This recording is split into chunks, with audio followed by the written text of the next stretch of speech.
The transfer portal was created in 2018 and has really become a runaway train the last few years in college football. It's no coincidence that quarterback play in Division I has taken a dip since the portal was instituted. And I believe that the portal is a major reason why you've got decreased quarterback performance. And this extends to the NFL. I'll explain in today's show. This is QB Unfiltered, my take, how the transfer portal has ruined QB development. I don't ever slow up, no I don't take shit. I got no love for the fakeness. If you wanna play tough and wanna hate this, I'll always show up and make a statement. I don't ever slow up. Okay, I'm not going to spend a whole lot of time talking about quarterback play in the NFL in this show, but we do have to talk about a couple of things. This much is true in the current NFL. The level of play is down. Games are boring. Quarterback play has not been very good for a while now. And because the NFL is QB driven, if the overall play of quarterbacks has dipped, then this is going to have a major effect on the game. That's how important the position is.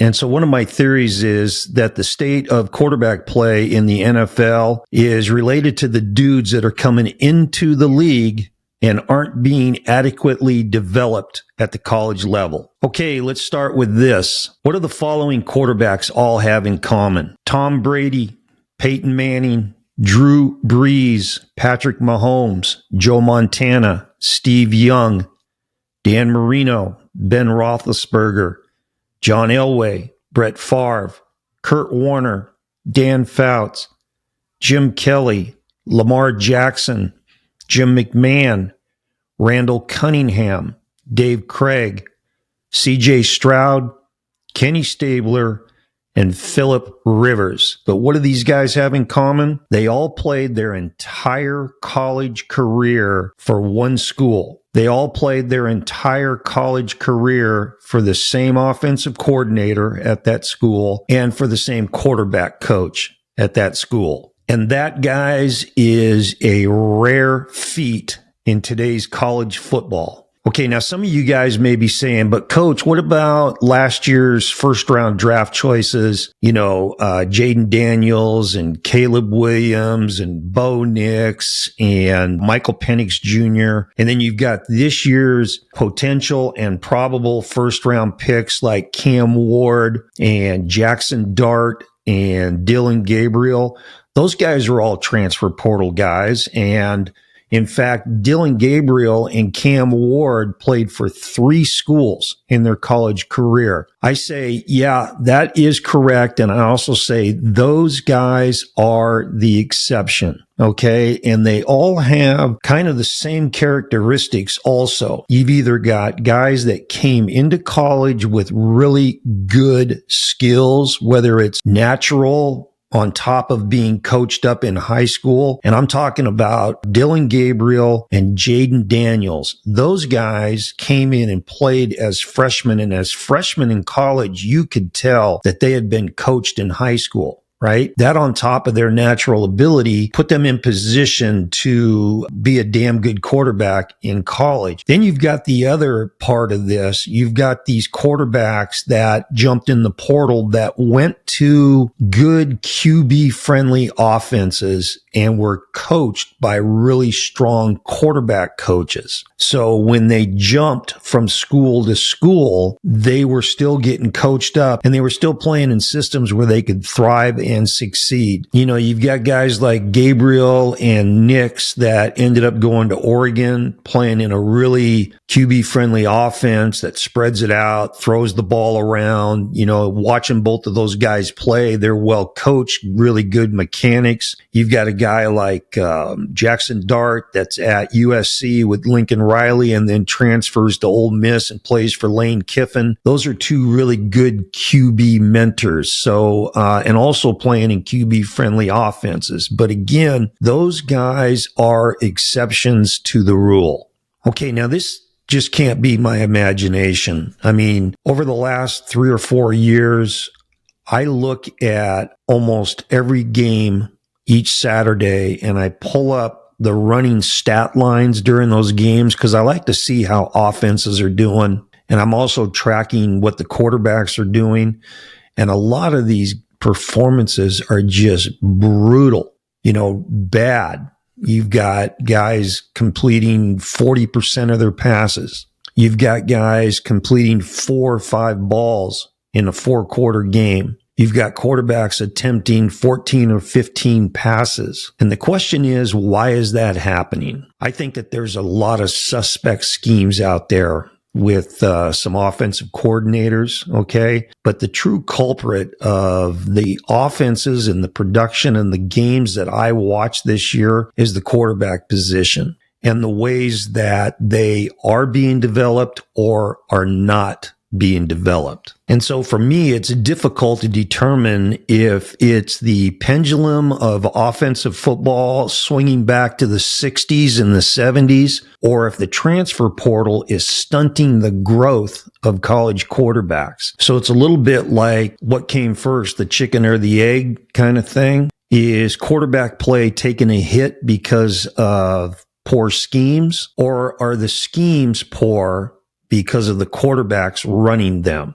Okay, and so these are the problems with quarterback development as I see it in college football. The quarterback position is notoriously hard to master, both physically and mentally. You gotta work at it. The quarterback position requires absolute stability, okay? Stability in the systems, the system that the quarterback's running, like being in the same offense year after year. It involves stability in drill work, stability in the mental part of it, okay, the meeting rooms, film work, all that kind of stuff. Stability from your quarterback coach in approach to coaching, stability in expectation levels. And then it takes, stability in surrounding personnel. And that's one of the things that gets overlooked when you're talking about quarterback development. That makes a big difference. And if you've got frequent changes, that leads to stagnation for the quarterback and then setbacks for the QB. I mean, just look at Caleb Williams as an example. He's going to be learning now, starting this next season, his third offensive system in 3 years. His final year at USC, his first year in the NFL was Chicago, and now his second year in Chicago. 3 years, 3 playbooks, 3 systems, 3 different quarterback coaches, 3 different offensive coordinators. And because of the NIL/portal, and when I talk about these things, I kind of clump those two together because I think they're twins, twin evils in college football. The destructive NIL and transfer portal, with that in place now, you've got quarterbacks, very common now, that play for 2 and in a lot of cases 3 teams in their college career, which means that they're playing for their second or their third offensive coordinator, their second or third quarterback coach, learning their second or third playbook, running their second or third scheme, playing behind their second or third group of offensive linemen, which change, right? And then also really, really important, throwing to their second or third group of receivers. And receivers are like quarterbacks. Those guys are going through the turnstiles, collecting that money and jumping in that portal. And you got different guys showing up all over the place. So when we talk about stability, the portal has taken that out of the equation with quarterback development in college football. Okay, now when we're talking about playing for 2 or 3 quarterback coaches, one of the things that I had a rule about when I coached was none of my assistant coaches could ever talk to my quarterbacks. I was the only guy that could talk to my QBs, which meant they heard one voice. They had one guy in their ear, and that was me. Okay? And the reason why I did that is they're hearing what they need to hear because I'm going to say something different to my quarterback than my receiver coach is going to say to my quarterback. Offensive line coaches are the worst. Those guys are always giving suggestions. The point I'm trying to make is one coach, quarterbacks, one way of coaching a guy. They're hearing it one way instead of bouncing and hearing different voices in their ear. Going to a second school, hearing a different voice from a quarterback coach. Going to a third school, hearing a third voice now in their ear. Different quarterback coach. Okay, and when you're talking about moving schools, 2 schools, 3 schools, you are also talking about change of scenery, right? Different cities, different states, different weather, different campuses, facilities, a different way of academics, different study halls, different strength programs, in the weight room. And then you've got the different fan base, right? And different social media. You just got all of this crap in the peripheral, and it takes away from the focus of becoming a better quarterback with a stable situation. And to really screw up the entire equation, we throw money into the mix, the NIL, and we'll talk about that as we go. Now, if you do all this stuff, you make all those changes 2 or 3 times in your college career, that has a huge effect on development. And what usually happens when these quarterbacks jump in the portal and transfer, they show up on campus just in time for the spring semester and spring ball. Okay. And they have the allotted practice time in spring ball, allotted practice days to learn that new system, to get used to their new quarterback coach, to get used to the receivers. We've talked about this. But here they are. They show up, new campus, new team, new program, spring ball. They have spring ball to learn the system. They go through their summer workouts. Fall camp starts, training camp, and then boom, they're on the stage, right? Bright lights, big stage, and they're expected to perform. Money is at stake.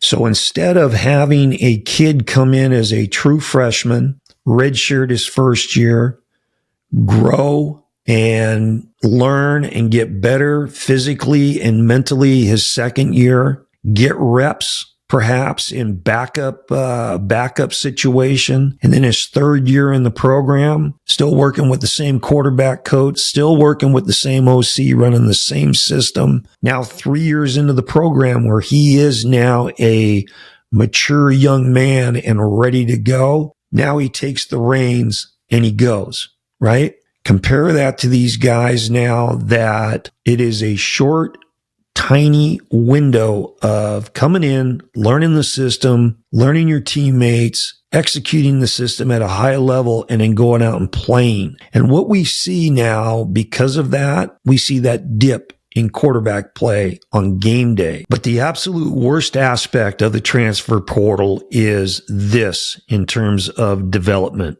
The days of a quarterback going through a growth period of coming in as a true freshman and then growing into the job, taking over his second or third year at the school, and then being the guy, right, when he's ready to play, and staying in that program and running that system and being coached by that QB coach for 4 or 5 years.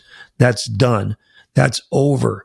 When I was at the junior college level, I had a system that worked out pretty damn good for us. We led the country in passing 8 times. And what I would do is when a quarterback came in as a true freshman, he gray shirted, which means he was a part-time student, okay, taking less than 12 units. When you gray shirt, you obviously can't play in games, but you can practice, you can lift, you can go to position meetings, all that stuff, right?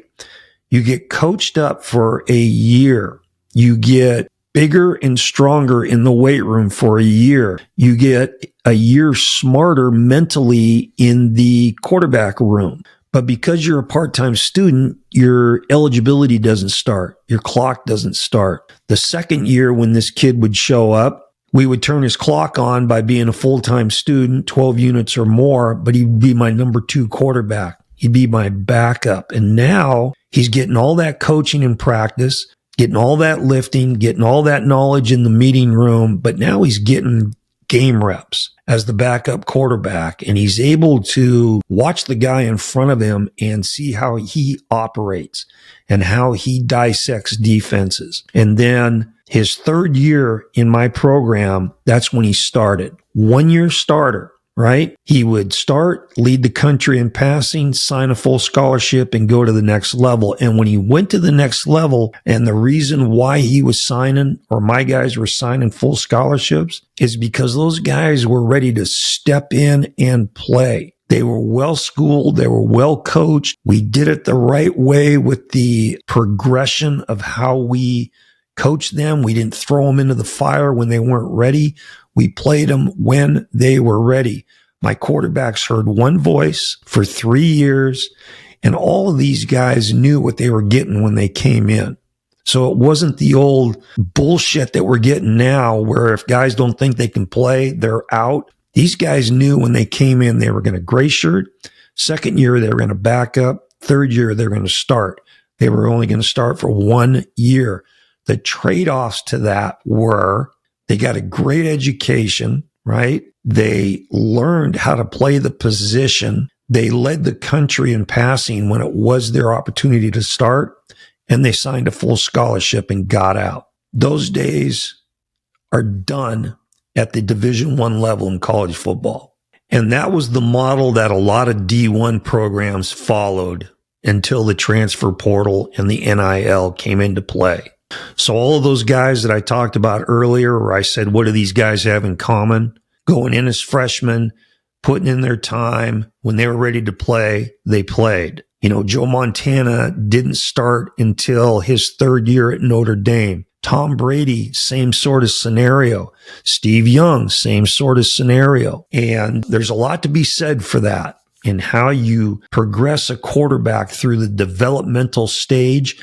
That's being eliminated now through the portal and the NIL. And so what used to be football, practice, meetings, lifting, going to study hall, having a social life, now becomes decisions about bank accounts, agents, and making dumbass decisions. Okay, the other result of the transfer portal is we have softened these quarterbacks up. In effect, taking the competing skill out, the patience of getting better and waiting your turn and competing with other quarterbacks for the starting position. That's no more. And it has softened these quarterbacks. If they don't think that they can beat the guy out, if they don't want to compete for playing time, if they think that they should be the dude, if they think that they're being treated unfairly, boom, they're in the portal and they're gone. And they'll do it at the next place and they'll do it at the next place. What are we teaching these guys? And just think about what an effect that has on quarterback coaches. Now, I know this is happening. The old school, tough, demanding quarterback coaches are becoming a rare deal. Why? It's all tied in with the portal and the NIL. If you're demanding, if you coach hard, you're going to lose quarterbacks. So what kind of a double-edged sword is that? Well, instead of coaching guys tough and making them do stuff right, you let them sort of do their own thing so that you keep them in the program. You think back a few years into the NFL and the really demanding, tough quarterback coaches, guys like Bill Walsh, Mike Holmgren, Sean Payton. In college, you had guys like Steve Spurrier. Those guys were hard with their quarterbacks. They had expectations and they coached their guys to play at that level. And if you didn't do it, the next guy was going to come in and play. And what does that tough coaching do besides make you a better quarterback? It toughens you up mentally. Tom Brady talks all the time about when he was a rookie, Belichick used to rip his ass on the practice field relentlessly, and it toughened him up. Brett Favre says the same stuff about Holmgren playing for him at Green Bay. It toughened him up. If you're a quarterback and you're playing for a tough quarterback coach, you're going to learn how to handle adversity, because it's not going to be all roses and balloons every day in practice. He's going to have his foot up your ass if you're not doing the things that he thinks you need to be doing to move the team and to score points. That toughens quarterbacks up. You also learn how to handle adversity. If you get benched, if you get sat down, there's one of two ways that you're going to handle that. You either go in the tank and fold your tent, or you get after it and compete and get back on the field. It hardens the quarterback up mentally. It toughens them up. College quarterbacks aren't getting that anymore. And those guys are showing up now in the NFL with that type of mentality. And what are we teaching at the end of the day, college quarterbacks right now with the portal? We're teaching them this. If you don't like the way things are going for you, tuck your tail, jump in the transfer portal, and go. Try to find greener pastures. Not good. And so the portal has created the following: non-competitive quarterbacks who are disloyal as hell, no loyalty to programs or teammates. If you don't think that that doesn't carry over to guys going into the NFL, you're crazy. And by the way, this is just a little side note. How many of you guys noticed this year in the bowl season? I'm not talking about the 12-team playoff bowls, but the other bowls. How many quarterbacks played in their team's bowl games this year? That really jumped out at me. It was almost as if NFL people, front office people, it's almost as if they got the message out that said, if you want to increase your draft stock, play in your damn team's bowl game. Play in the last game. We want to see you out there competing. So we have college quarterbacks who are getting worse as they go through what can only be described as a nomadic career, traveling the country, looking for a place to play and the money, right? And then those guys are moving up to the NFL. Okay, so I started this show off by talking about the NFL taking a dip, quarterback play taking a dip. I just think that the lack of development, because you got guys bouncing around, really affects quarterbacks when they get to the NFL. Okay. And this is going to probably shock some of you guys, but here we go. Buckle up. You've all heard the saying that college football is the training ground and the minor leagues for the NFL. And that's true, right? But understand this, the quarterbacks coming out of college football, going into the NFL, they're going to play in the league, in the NFL, with the skills learned and the development learned in college. Okay, get ready for this. This is going to blow you away. I got a guy who is a good friend of mine that played in the NFL for about 10 years. I was talking to him recently about what I was seeing in some of these NFL games, and I said, man, that's just really lousy mechanics and technique. Why isn't that being taught in the NFL? And he said, Coach, and he laughed, he chuckled, he goes, there's not a whole lot of coaching going on in the NFL in terms of development, mechanics, technique. He said, there's not a lot of coaching going on. What's going on is guys trying not to get fired. And I was like, oh, shit. Okay. So what we're seeing on Sundays is a result of what is coming into the league, and they're not getting any better mechanically, or I'm not sure mentally either. It's let's try to learn these 300 plays that we've got on our call sheet on a week-to-week basis. And that's where all the effort is spent. And that's a scary situation because quarterback development is being strangled at the college level. Then you got dudes going into the league that are not as good physically or mentally as they should be. You add on top of that the softness and the lack of competitiveness that we've instilled in these college quarterbacks with the transfer portal. And that's a bad formula for NFL QBs. And I think, when it's all said and done in 2025, that there's an increased acceptance of substandard play for quarterbacks in exchange for the sporadic wow moment, the ESPN plays of the day moment. Guys that watch Cam Ward play or Patrick Mahomes play, and that's all they can talk about is, did you see the guy? Did you see those guys throw the ball underhanded, running to the right and throwing back across their body to the left? You see all that?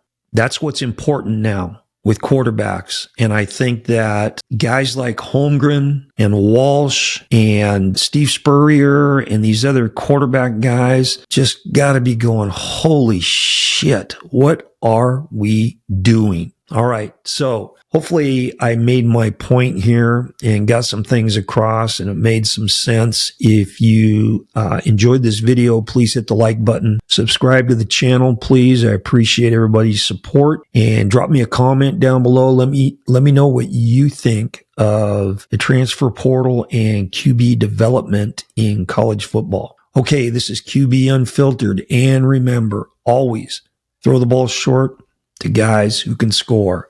See ya. I don't ever slow up, no I don't take shit. I got no love for the fakeness. If you wanna play tough and wanna hate this, I'll always show up.